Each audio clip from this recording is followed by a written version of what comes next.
بسم اللہ الرحمن الرحیم۔ جی ہاں ناظرین، نیک آدمی 6 چیزوں میں اپنے آپ کو مصروف رکھتا ہے۔ کسی دانا کا قول ہے کہ نیک آدمی کی مصروفیت کی 6 چیزیں ہیں۔ پہلا، جو اللہ کو یاد کرتا ہے تو فخر کرتا ہے۔ دوسرا جو ہے، جب اپنے نفس کو یاد کرتا ہے تو حقارت سے یاد کرتا ہے۔ تیسرا، جب اللہ کی آیات کو دیکھتا ہے تو نصیحت پکڑتا ہے۔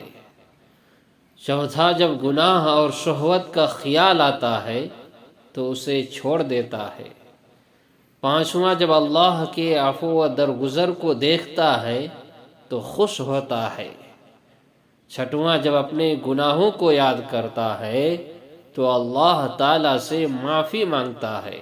تو جی ہاں، اس ویڈیو کو زیادہ سے زیادہ شیئر کریں، لائک کریں، کمنٹ کریں اور چینل کو سبسکرائب ضرور کریں۔